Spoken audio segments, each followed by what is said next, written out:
This is your Buck News. Hello and welcome to Buck News. I'm Danielle Hensley. It may not feel like fall yet, but to get into the festive spirit, Elevate is holding their very own fall festival. Come out on Thursday at 8 p.m. in the dining hall for food, games, and prizes. CSU's Lyric Theater and CSU players are performing the play She Loves Me this week from October 27th through the 30th.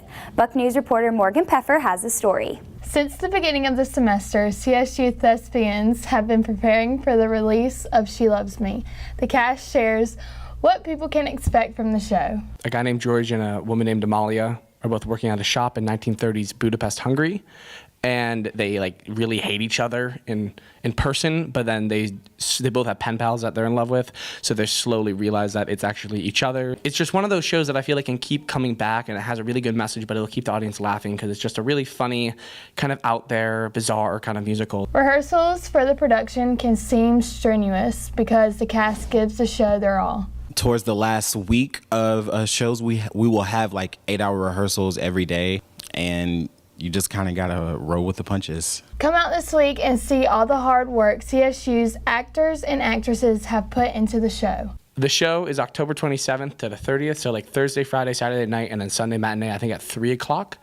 And for all students here and faculty, it's free. I think the reason we're really excited to do this musical is because there's a lot of bad things going on in the news right now and just around the world. So just to give people a little bit of hope and a little bit of laughter, I think that's what we're most excited about.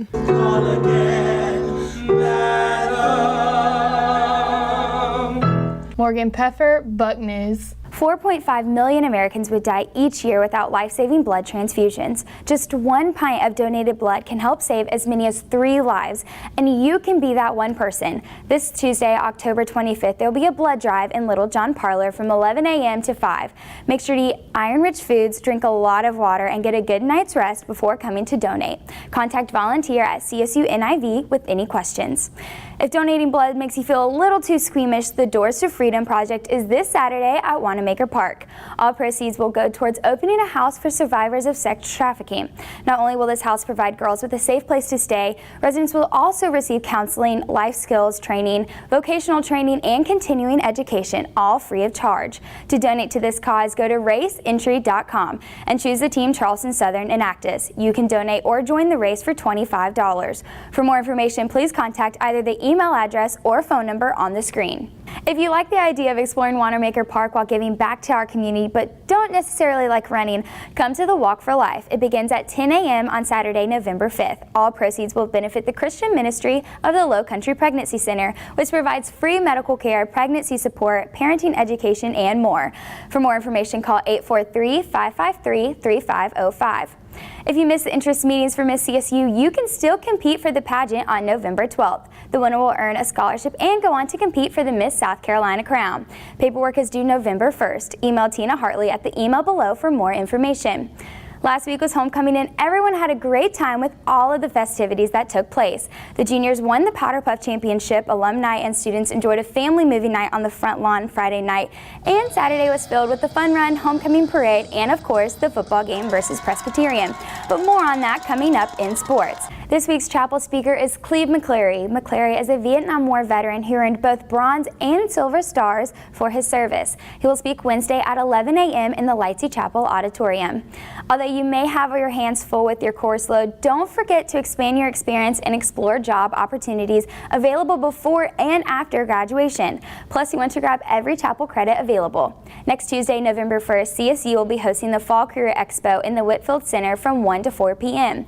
Make sure you wear professional attire and bring your resume. For more information, contact A. Tucker at csuniv.edu. Charleston Southern is committed to providing an environment that is free of sexual assault and harassment. In keeping with this commitment, federal and state laws and biblical standards, the university is providing you with training to assist with understanding Title IX and the responsibilities of students, faculty, and staff.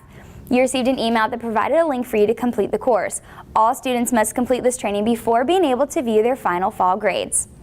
It might seem early, but you can do your FAFSA for next school year starting now. FAFSA has changed this year and was available starting October 1st instead of January 1st. You'll use your tax information from the year before, and the earlier you get yours done, the better chance you have at getting more financial aid.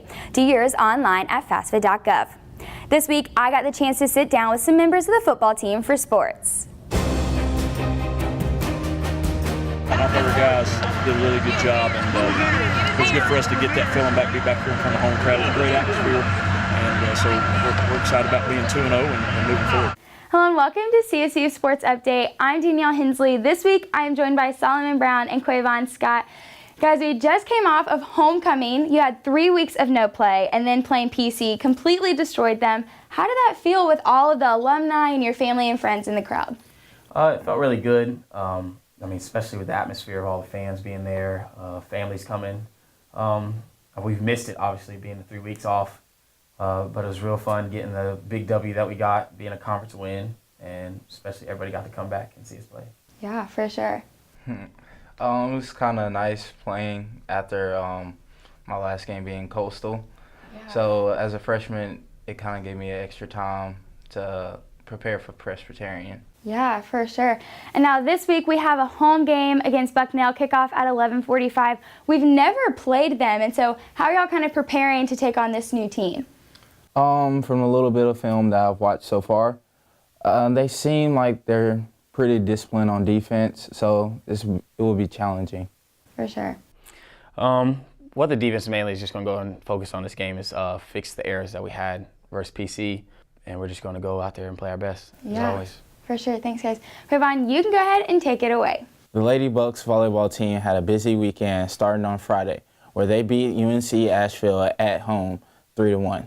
Then on Saturday, they hosted High Point, where they took their second loss of the season with the final score of 3-1. Kylie Klein had her season-high 13 kills in each game.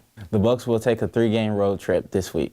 Congratulations to the men's golf team who placed 7th at the Camden Intercollegiate Invitational this past weekend. Junior R.J. Kerr led the Bucks and finished in a tie for 14th place. The women's golf team is currently competing in the Palmetto Intercollegiate on Kiowa Island, where junior Haley McNeil fired a 3 over par 75 to lead the Bucks on day 1. We will update you next week with the final results. The women's soccer team started their week off with a loss against Gardner-Webb on Wednesday, but came back on Thursday for a tough fight against Winthrop, where Kelsey Fitzhugh scored her first collegiate goal and put an end to the Charleston Southern's 4-game losing streak. They traveled to Farmville, Virginia, where they fell to Longwood 1-0. They will come back home on Tuesday at 3 p.m., taking on Liberty, so come out and support. Good luck to the men and women's cross-country teams who will be competing in the Big South Championships this Friday. And that was your CSU Sports Update. I'm Danielle Hensley. I'm Solomon Brown. I'm Quavon Scott. Go Bucks.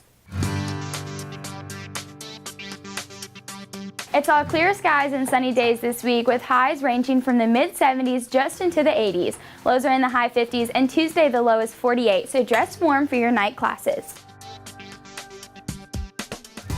If you're trying to beat the heat and enjoy fall festivities on a budget, head over to Boone Hall. For just $10, you can let your inner child come out and enjoy their hayride, corn maze, and most importantly, the pumpkin patch.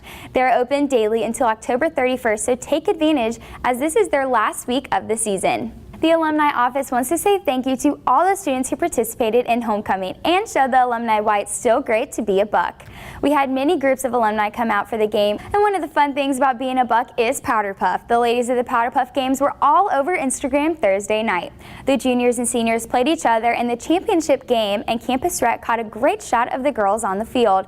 The junior girls won, and Lauren Willard posted a photo of the juniors and their coaches. It's the second time in a row their class has won Powder Puff. Did you know that this Saturday is the library's 46th birthday? On October 29th, 1970, Congressman Rivers, Reverend Billy Graham, and trumpeter Al Hurt were all in attendance for the dedication of L. Mendel Rivers Library. Dr. Billy Graham actually canceled a television series in France to be at the dedication.